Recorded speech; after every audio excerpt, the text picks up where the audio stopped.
It's fall season, and when we say fall, we think grapes. No, not really. We think pumpkins. And here is a small guide for you on which one to buy. Butternut squash is the sweetest of them. Easy to peel, very few seeds, and super versatile. It can be roasted, sautéed, and pureed. This is your go-to squash when you don't know which one to choose. The spaghetti squash is all about texture, and as its name implies, it is a great substitute for pasta.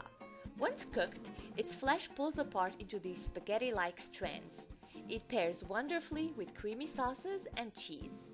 We also have a kabocha squash that is sweet with a slight nutty flavor. It's difficult to cut, but it is all worth it. It goes so well with ginger, and it is also versatile, so roast it, bake it, cook it in a soup, it is always good.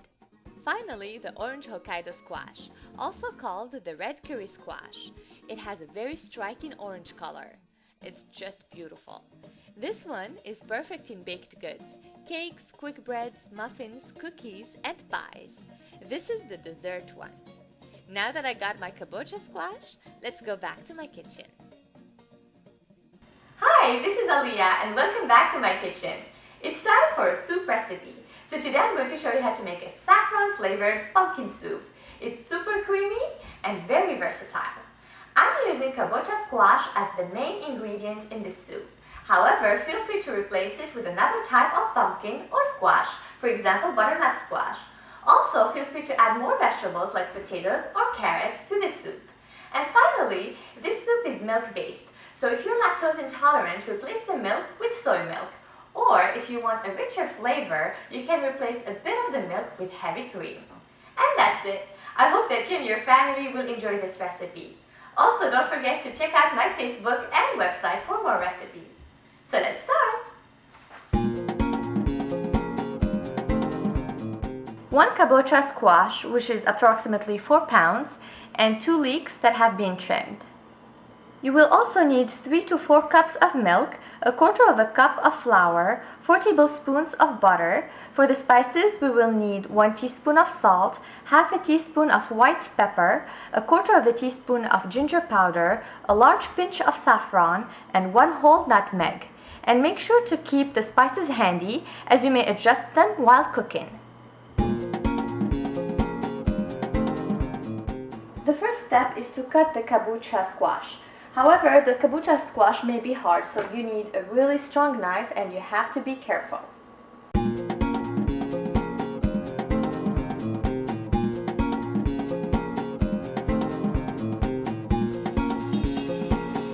Once you cut the first portion, the rest is much easier.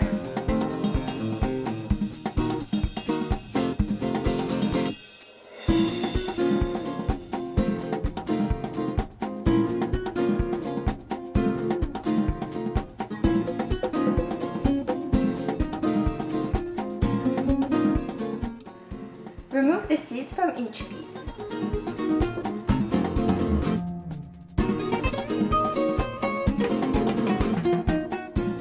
Now we're going to remove the skin from each piece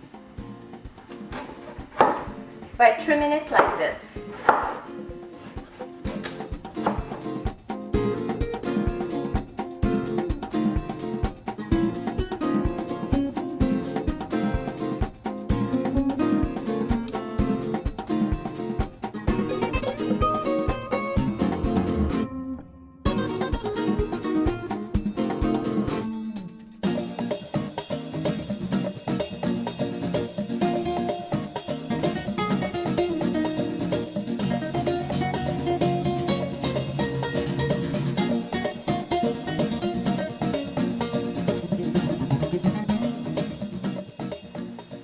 Now we're going to trim the leeks.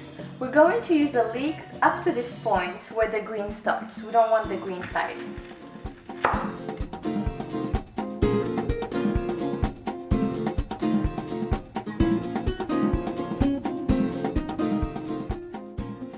The next step is to cook the squash and the leeks in water.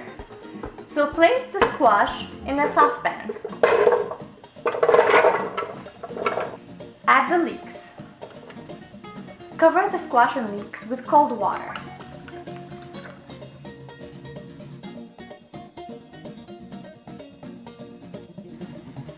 Cover your pan and let the squash cook on medium-high heat until it becomes soft.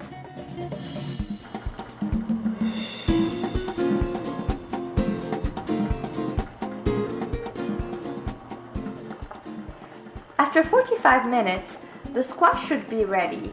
Use a fork to test it, so basically you should be able to cut the pieces with a fork. They should be soft. Drain the squash and leeks from the water.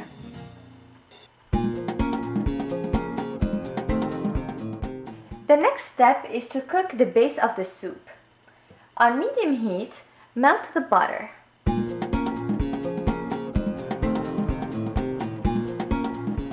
Add the flour to the butter and mix well. Add 2 cups of milk.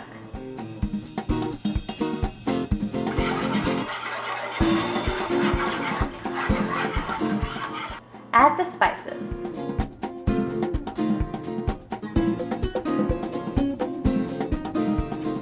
Grate some nutmeg to the milk mixture. Add the squash and leek to the milk mixture.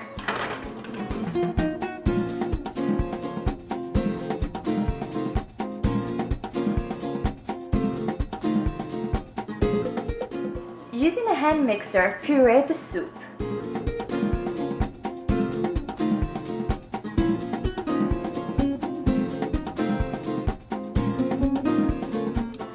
If you don't have a hand mixer, you can transfer the soup into a food processor, mix it, and then bring it back to your pan.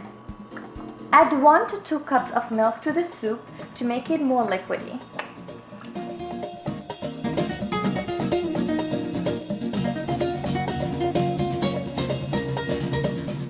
Taste your soup and adjust the spices accordingly: salt, white pepper, nutmeg, and ginger powder.